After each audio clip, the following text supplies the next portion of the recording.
I have been training physically, mentally for the last while. So as a kid, I was a recipient of Tomche Shabbos. On Thursday nights, we get a box of food. That was our food for the weekend. Travel is exhausting. Do you sleep on planes? No. So I actually find it to be the most productive 3 hours of my life. I go anywhere on a vacation or on a trip. I want to see the mall. I want to see where's the retail, where's the life of this community. I lost 90% of my deals. What am I going to do? Pivot to another brokerage? What does that do for me? Welcome to Keep Hustling, where we are going past the why to get to the how. I'm your host, the always hustling Aaron Gordon, aka NY Risk Advisor, aka Mr. #Keep Hustling. In this podcast, we will be diving deep into the professional and personal successes of our guests to find out how they hustled through the most difficult times in their life and their development to achieve the success they've gotten to today. So buckle up for what hopes to be an amazing ride. And of course, now and always, keep hustling. Welcome to Keep Hustling with my guest and good friend, David Abrams. David, thank you for being here today. This is, I don't know when this is going to go live, but post-snow New York. For those of you watching on YouTube, the guy's just sitting here. He's got a little palm tree vibe. New Jersey gone to Florida. What's going on down there in the good state of Florida? How's it going? First of all, I kept it 201. So there's always that. You know, I honestly used to hate on that. You know, my wife is from LA, so she's got an 818. And I used to hate on it like, oh, you don't want to be a real Floridian or you don't want to be a real New Yorker or not such. And I'm like, the annoyance at this point, if you had to change your number, like, oh yeah, catastrophic. No, I've had it since 6th grade of elementary school. I love it. It's funny that when I first came to Miami, it was from 2012 to 2015. I was single. I came down, every few weeks, stayed by a friend of mine, Judah Mandel, who ended up working for a client, became a longtime client of mine. So that was a great relationship. But what I noticed was, first, there was definitely a lot of, I'm a local, you're a New Yorker. And then the judgment was based off your phone number. Oh, you don't have a 305. So he moved here and he got a 305. Then fast forward a bunch of years, it just kept coming. Everybody moving. COVID obviously accelerated that. So I'm living here 7 years. April's going to be 7 years. And I immediately got the 305 number. But it's focused to myself. No, every day. So I have a 212 and I have a 305. And then I have my 201. That's my mobile. Right, so you have to have that. I also have a bat phone that nobody has the number to. You also have hold on a second. Wait, never. There's a first on that. This is a first on the Keep Hustling. I want to dig into that. Yeah, a bat phone, like you always answer it, or in case of emergencies. So it's interesting. I think this is going to be a conversation more into the Jewish world than practical day to day. It's my Shabbat phone. So if you have a friend that calls Shabbat. Bat phone. There we go. I was taking a tactical course with a guy from SWAT, IDF, a friend of mine that did 70 hostage rescue missions in the last Sure, of course. Sure. year. I did that too on the weekend. Sure, of course. I've become very serious about it. You know my family's history with the Holocaust and surviving, and they didn't just hide, they fought back. And so I have been training physically, mentally for the last while. And during one of the courses, the chief of SWAT says, I can't believe I just skipped step 1. You have to call 911, right? If there's a situation. There's 30 religious guys in the room. One raises his hand and says, pretty sure no one in this room has a phone on a Saturday. He goes, well, that's ridiculous. Somebody says, yeah, but my synagogue, you press a button and it calls. They had a guy from counterintelligence there, and he said, yeah, but you can be fined if you're sending in this pre-recorded thing. But I'll take the fine any day if it potentially saves a life. The practical answer is that somebody may never answer that recording. So I decided that for my wife and I, we both daven at different shuls. I want her to have a phone, and I have a phone. I stick it in my talis bag. It's a flip phone. It's got a walkie-talkie to it. It is a dumb phone, but it is just for emergencies only. So I call it my Shabbat phone. So, and I assume the only people that know the numbers of those phones is you to your wife to you. Correct. Okay, so fine. Bad phone. I thought honestly that's good. About it. That's good, but I thought there was gonna be much more like in the underground of retail real estate. Nothing. In case I need a SWAT team member to swoop in and evict someone, I pick up the phone and it's like the nuclear football. Yeah. Okay, we digress really quickly. I want to ask you about a few things. Obviously, I know you well. We're good friends. You're a lover of, I think, good coffee. I hope you're still a lover of good coffee. So, yeah. So we're doing that. By the way, in my new house, and this, if they want to sponsor, roll in. I got probably think the world's greatest coffee machine. I got a Jura Z10. Costs as much as a mortgage payment, but that bean to cup, we can talk about beans and things like that. I know you're into all this stuff, but anyway, we digress. Well, I'll tell you why I became more into it, because I was a coffee addict. You know Jimmy Butler, Miami Heat. Yeah, of course. You're going to tell me about the bubble?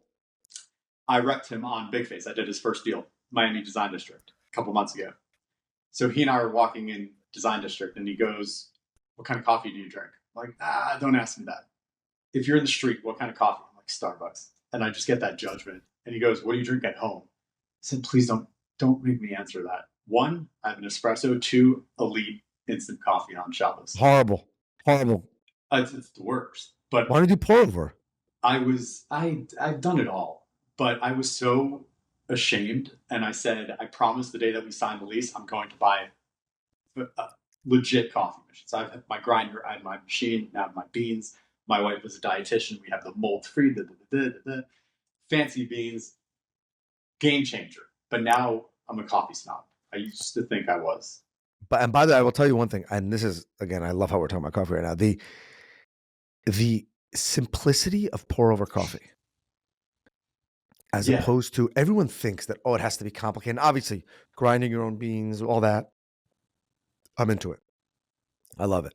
But if you just think about it, if you get good ground coffee and you do pour over versus some of the pods, I mean, it's game changing. People said that it changed their acid reflux. They couldn't have whatever. Anyway, the caffeine content's better. I think we discussed coffee addiction because you used to have coffee early in the mornings. We've discussed this before. But I want to ask you. By the way, it's 9:30.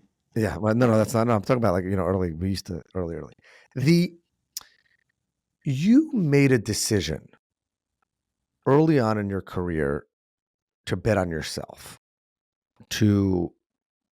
I want to get into the whole idea of retail and the retail apocalypse and things like that and how you're hustling against that. But bet on yourself, do your thing. You were commuting from Florida, New York, Florida, put family first, did the Florida thing, better for lifestyle, for your family, understanding that would mean a lot of time on airplanes and commuting.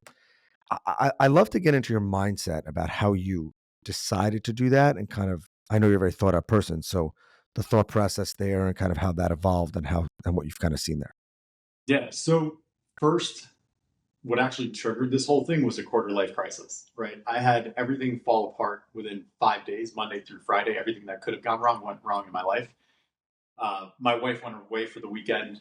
I told my dad what happened, and he said, just take a pen and paper, sit down and start writing. And through that whole exercise, I recognized that I was way too focused on making money. And it just made me refocus on, how do I be the best father, brother, Jew, good person? How do I be happy in life and stop chasing just money? And I had to give back. And that was my kick in the butt to say, okay, now let's go start working with nonprofits. And whatever my extra time is, it's not spending time on Netflix, it's working with the community. So as a kid, I was a recipient of Tomche Shabbos. On Thursday nights, we get a box of food. That was our food for the weekend. Fast forward, I started driving for the same organization. I would get a rental car in the city, drive out to New Jersey, get my car packed up, deliver, go back to the city. For those listening who never lived in New York City, a lot of people don't have cars, so you got to rent. Okay, go. Zip car. Go, zip car. Go ahead. Which apparently isn't there anymore. Oh no, it's still a thing. It's still a thing. Oh, so I'm going to use it tomorrow. I think it's not as big as it was. Okay. Somebody said to me that it's gone. I want to say I recently saw a sign for Zipcar parking only, so maybe I could be wrong. So I apologize if it's not, if you get there tomorrow or not. But then just Uber. Who cares? Anyway. So I fast forward, feeling good. My head is back on straight, and we put an offer on a house in Teaneck, New Jersey. Right. This is the time my wife and I are married for 2 years at this point. Sitting down to the table Friday night with my mom, my sister's there. And during the meal, my sister says, by the way, we're moving to La Jolla. I said, where's that? San Diego. What the hell? Mom said we have to live in New York. My mom said, no. I said, be close. Make the effort to be close. I looked at Gina and said, I'm turning 30 next week. Good peeps, by the way. All good people in the room. Let's get out of here. Let's go down to Miami for the weekend. Let's feel it out. I've been to Dallas. I knew I wanted something warmer. I'm anemic. I hate the cold. I was on site tours, for 4 hours in New York City in the cold, and my spine started to hurt. And we hop on a plane. So now this is actually literally 7 years ago this weekend. I just turned 37 on Friday, January 17th. Happy birthday. Thank you, sir. I just, for funsies, asked a friend, hey, take us around Hollywood. We get here, and it was a melting pot of kids I went to elementary school, camp, Israel, all these different places, melting pot of 500 people that moved in the last 5 years, of which, 3 of them were roommates of mine. It was a joke. I just said, when did this happen? And we're flying back. We saw a few houses. We flew back that Tuesday, and I said to Dina, we're doing this. I fly back a week later, saw a house. She saw it. I called her and said, I'm doing it. She goes, okay. Sat down with the broker, said, I'm not getting back on my flight. It was the same day, morning in and evening out. Signed the contract before I leave. Negotiate the whole thing. We closed 2 months later. So March will be 7 years. And I didn't talk to Futterman. Robert, mentor of mine, really taught me the business. Grateful for everything that he's taught me. I went to his office the day that I went hard on the contract, and I said, sorry, that I closed. I didn't want to take any chances. I said, Robert, bought a house in Florida. I'm going to be back every single week. I will never miss any meeting. He goes, I love it. I helped open the office in Miami 2012. By that, I mean, helped find a Regis office, introduced the guys to our systems, and did a couple of deals along the way, but never did I imagine living here.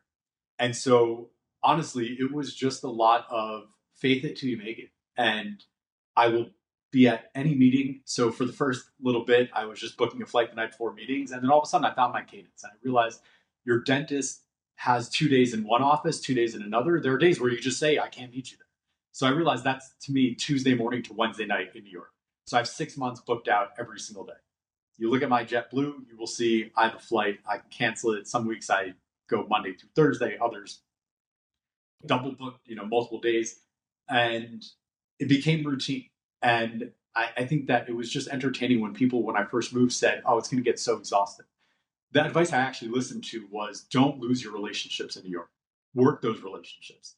And it became so clear that the people I represent, which was really a part of my thesis initially, they own buildings in all of these cities that I want to operate in. These tenants that I work with operate or want to be growing into these other cities that I want to be in. So why am I stuck in one city?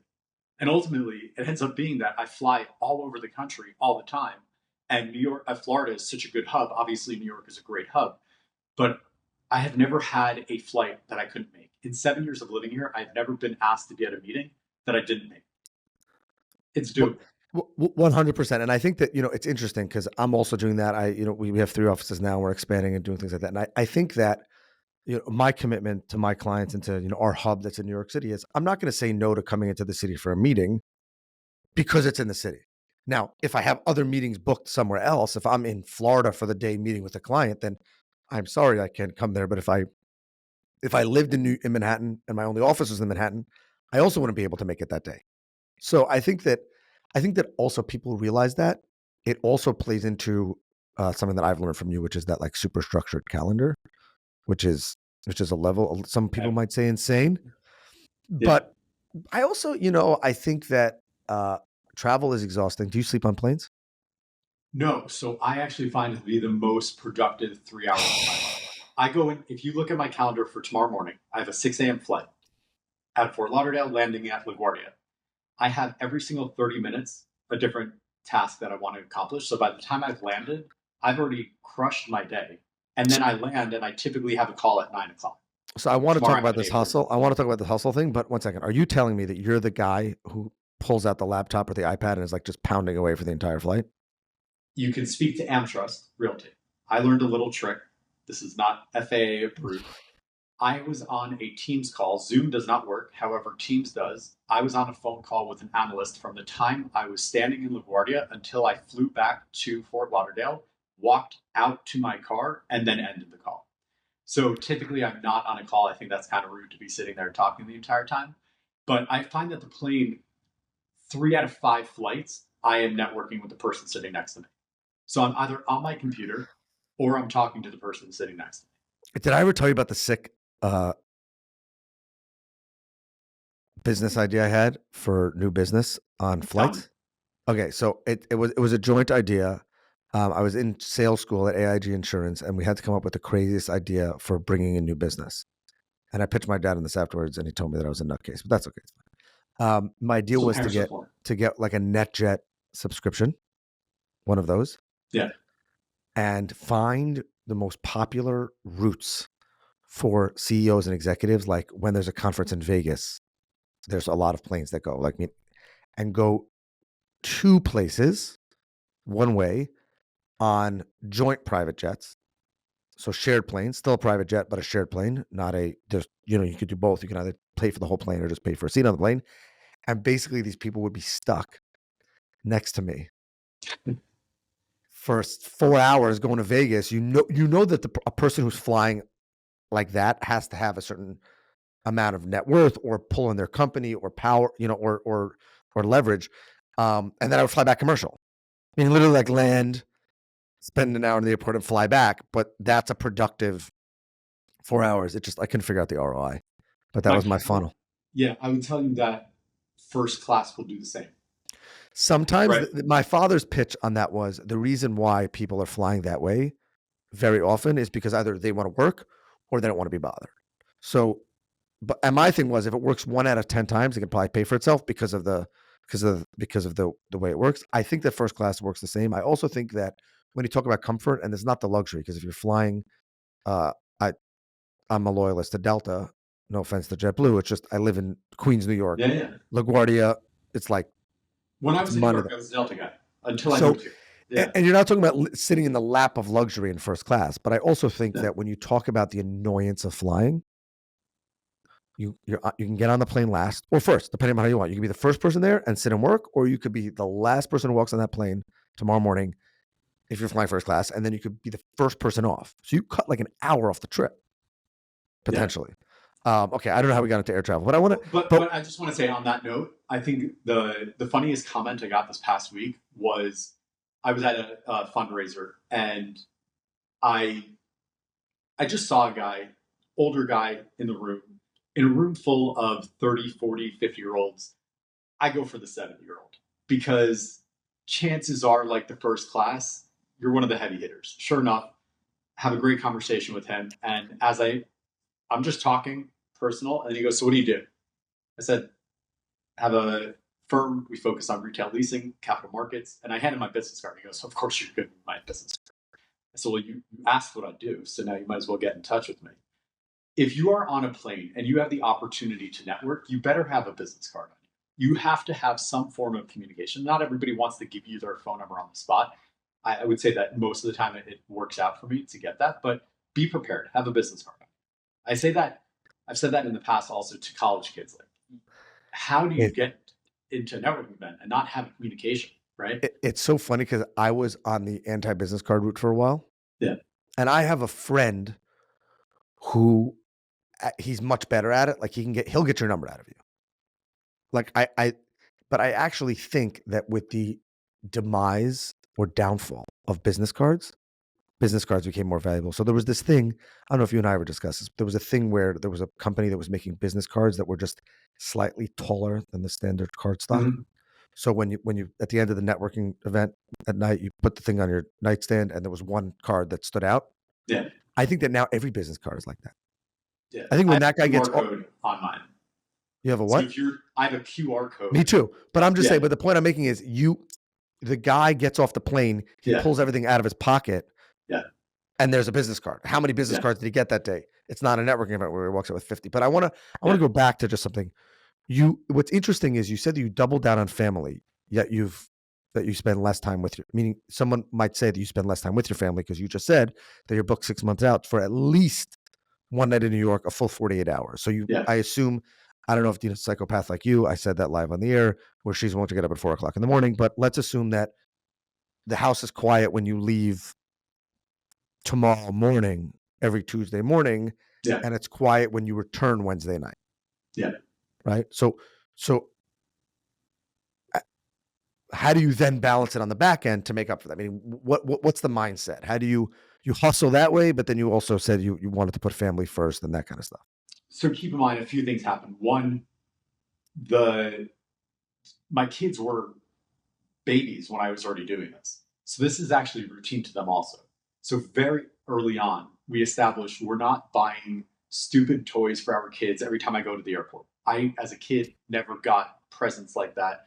And I get bags of pretzels from the airplane. So better believe when JetBlue shifted from one amazing pretzel to these gross ones, Judah Abrams was the first one to say JetBlue, not cool. We're going back to Delta, baby. We're going back to Delta. So I trained my kids that first, when I was in New York, Dina and I wouldn't talk, right? At the beginning of the day, let me clarify, work day. Tell us marriage advice here.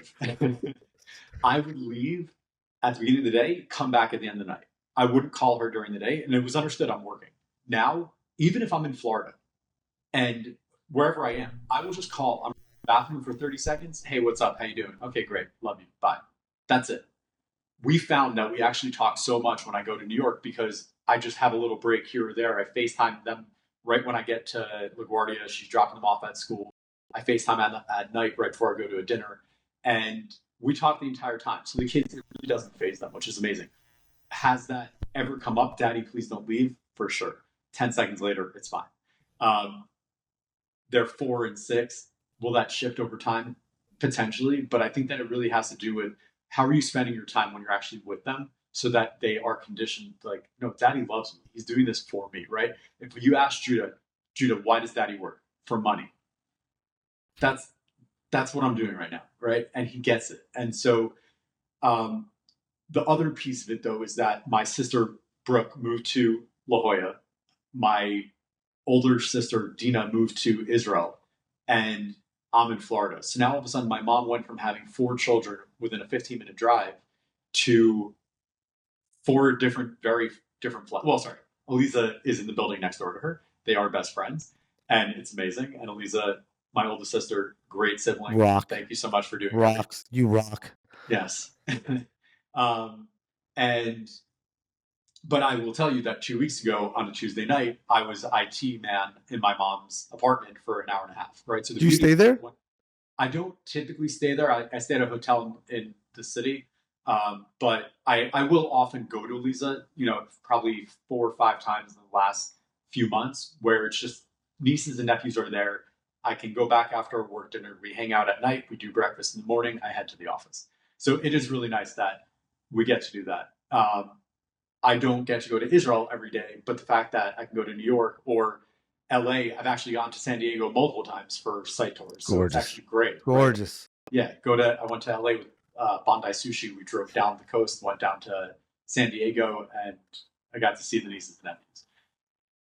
Grateful for what I do because looping it back to retail, it is a lifestyle, right? If it's a rainy day, I want to go to the mall. And Dina, will complain. I don't like to shop. She's not a shopper. I shop for her. The women at Aritzia know me by name. It's my favorite store for her.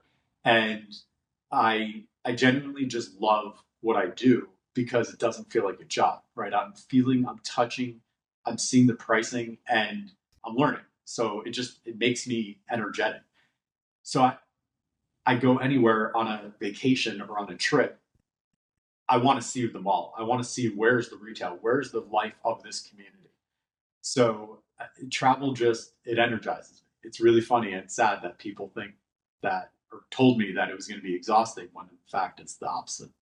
Well, I want to get to retail in a second. I think that a very important point here, and I have to be much better at this, and I talk to my wife, Michelle, about this all the time, is I think that if a person actually thought about it and didn't say, work is bad, working late, you're missing your kids. I think, honestly, if a person spends 5 more minutes in their car, in their office, whatever, and they finish, meaning, and they finish that task so that when they're home with their family, you can have a productive hour, hour and a half before your kids go to sleep. When you're home, then, oh, I have to speak to this person because I didn't finish that or because I didn't take the in-person meeting in New York. And therefore now I'm scrambling to stay relevant when I'm here. So when they call me at 8 o'clock at night, I put my kid to sleep. I feel like I have to answer the phone. You can have, I feel like if you're intentional, you can have more meaningful time. And today in 2025, we are, and our kids are starving for meaningful time. It's not about the hour. I feel like it's not about the hours. And that's what you're proving is like, Yeah. hey, if you really, really pedal to the metal Tuesday morning to Wednesday night, maybe that means that on the average week, you take your kids to school on Thursday morning or have breakfast with them 100%. on the weekend, or you don't have to answer the phone Sunday morning so you can be more intentional. Or by the way, we have the greatest gift, which is Shabbos. And I have a hard, fast rule about work travel. I don't even travel on Fridays usually unless it's a drive because I will never, ever be out for Shabbos, ever. Yeah. So, Yeah. because that's just, my kids deserve, and my wife deserve better. No, 1,000%. I, by the way, do breakfast every morning and dinner with the kids. Will there That's be what I'm an saying. off night where I have a networking event? Sure, but 90% of the time, that's what I'm doing. And So I'm there is saying, one so think about the average Yeah. person who doesn't travel 2 days a week. That means you have Monday, Yeah.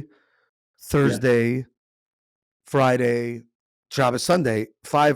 How many people do breakfast or dinner with Right. their kids 5 days a week? So Right. I think that everyone has to find their hustle and find their meaning, but also make sure that they're intentional about it.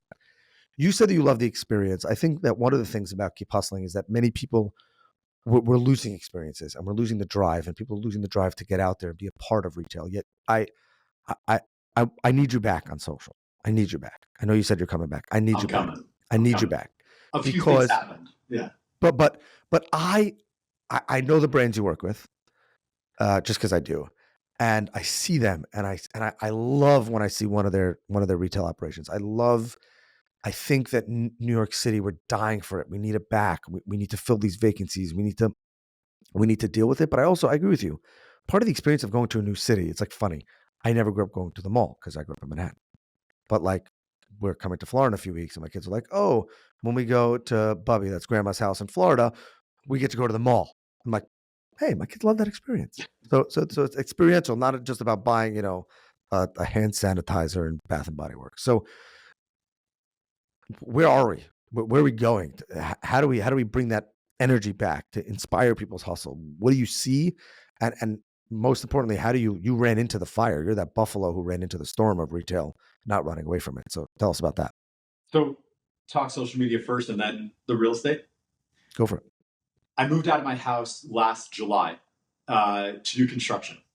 Redid everything top to bottom. As a part of that, the studio was out of commission. And during that window of time, October 7th happened. So one, I took a break and said, I'm not trying to find a studio. It's very easy for me to have found another studio, but I wanted to take a break for a minute because the business masonry turns 4 years old in 2 weeks. Wild. Very exciting.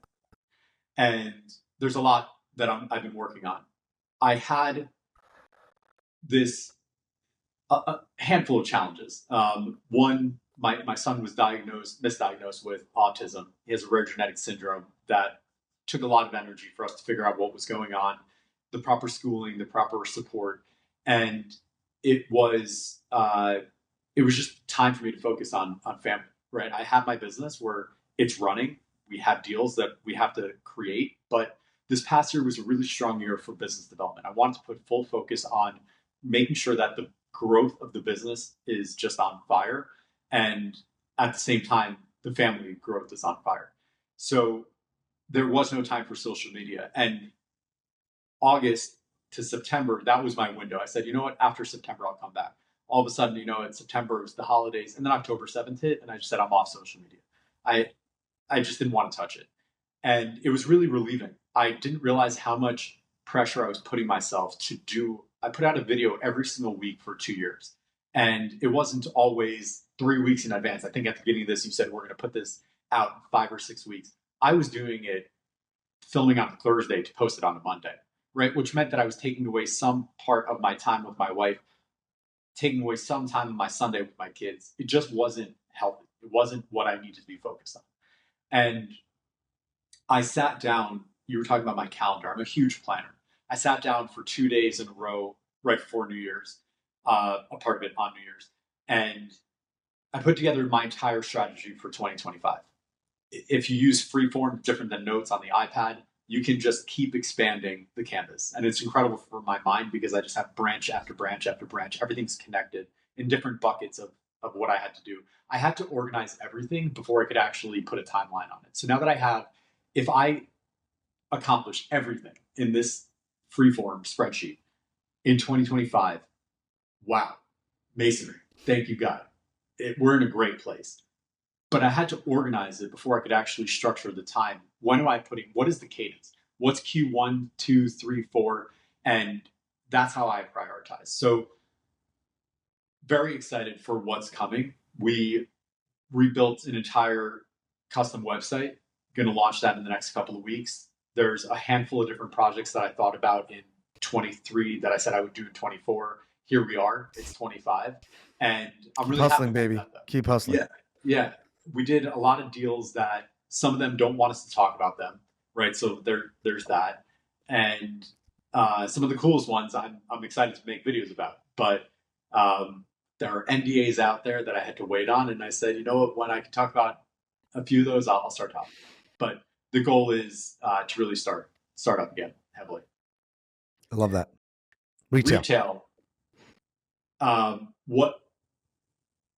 Give me the pointed question. What is pushing me to, or what do we see next? I think the average young father, business owner, so looking, as you said, your son knows we work to make money. We love what we do. I know you love what you do. I love what I do. But in the end of the day, if I could just hang out with my kids all day, I won the lottery tomorrow for $3 billion, I'd be very happy. Retail apocalypse, like not a great idea. Not a good idea. Retail representation to the naked eye, meaning I see New York, I see what's going on. California, literally LA on fire. Like you got into it, pandemic, you stayed in it. You had a whole Rolodex. You could have done, I know you could have done anything else, a bunch of other things. Yet you stayed in it, you doubled down, you kept hustling. Why? Why'd you do that? How did you do it? And why are you so bullish on it in 2025? So retail apocalypse, at least in the news, was 2018, 2019. Years that thankfully I had really strong years, right? There were deals to be done. It was not, amazing every single corner you looked at. There was a lot of vacancy, but there were deals to be done. And you go into COVID, I had 90% of my deals die. I had 2020 was going to be a monster year.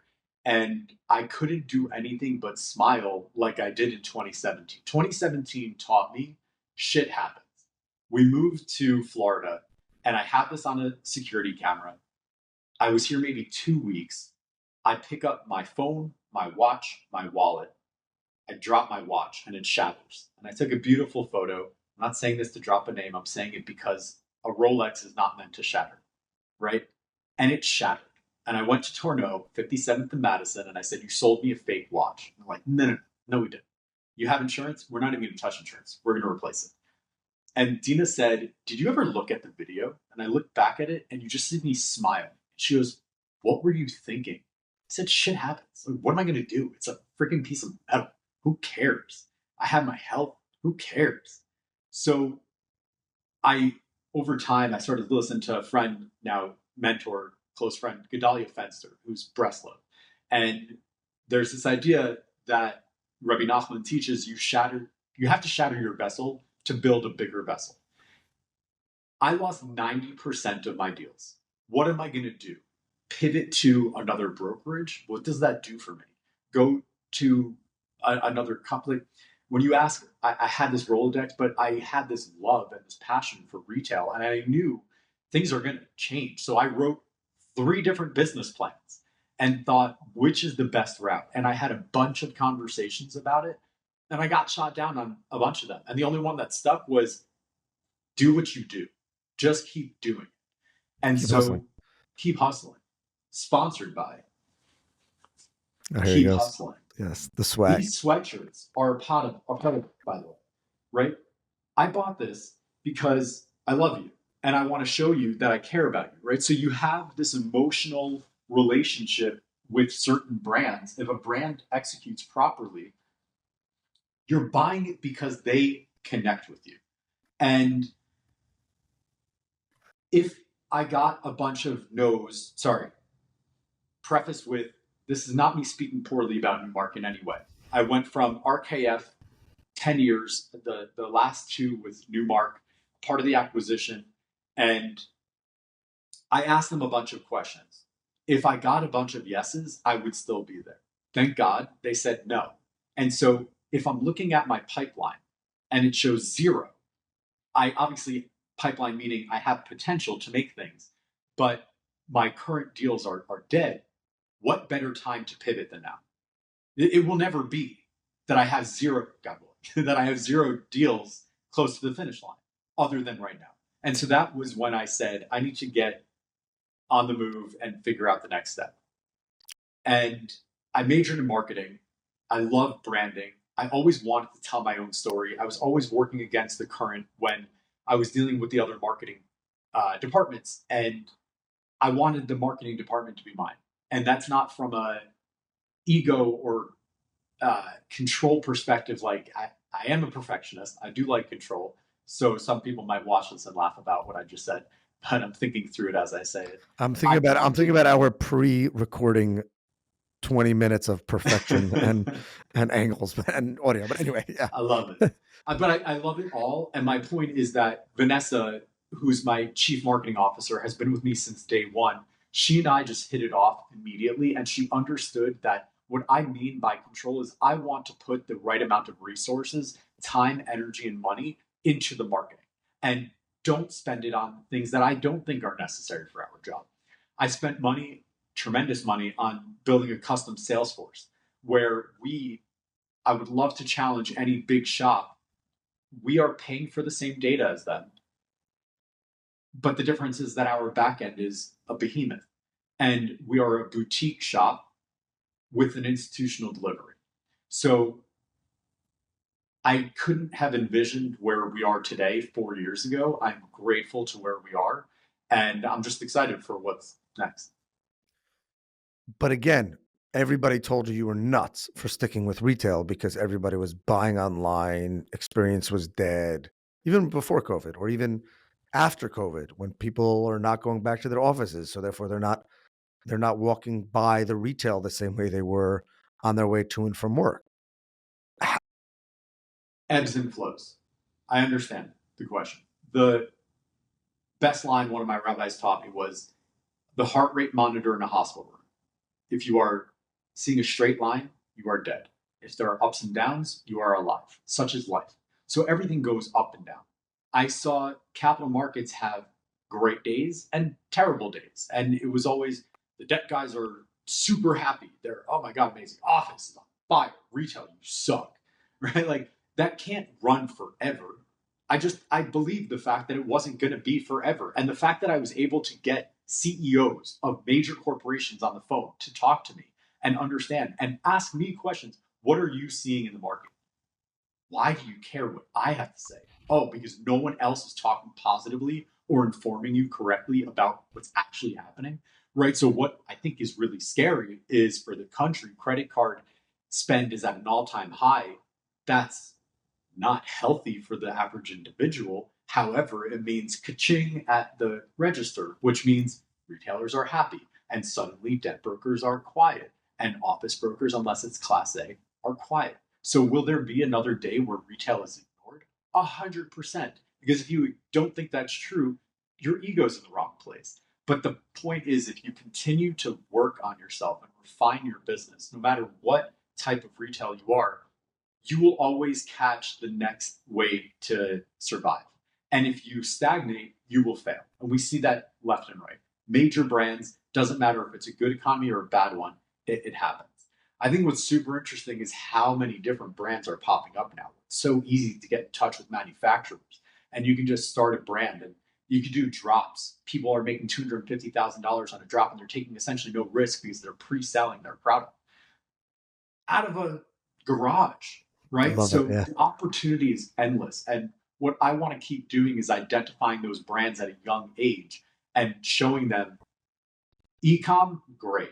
However, you need to create that touch and feel. People need to be able to come and see you and build a When you grow up, I'll be here one day when you grow up. 100%. I love that. Yeah. I went the candle lit behind me.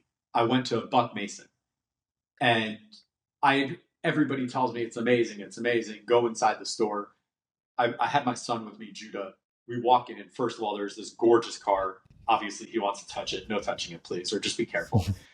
And my senses just started going up. I'm like, I love photography. Why do you have so many photography books and architecture, the clothing, touching and feeling? She goes, we're actually being really intentional about hitting all of the senses. And I said, that is psychology. That's how Zara started. They didn't hire architects to design or I should say, they hired psychologists in tandem with their architects to create flow, to make you want to walk around. So learning all of these different methods just makes me so excited because everyone's doing something different to stay relevant or to become relevant. So to me, retail is just like it's the category, but I'm a psychologist, accountant, financial advisor. It's everything wrapped into one, but it's hustle, and that's the part that I love. If you're doing what you need to be doing, you're going to make money, whether or not it is a tough world around you. Gosh, I love it. Wow, we got to do another episode. This is fun. We got to do more of these. Going for an hour. I'm not Florida. rushing. We're doing it. We end every episode by asking our guests to leave us with their favorite motivational, inspirational quote and what it means to them in their hustle.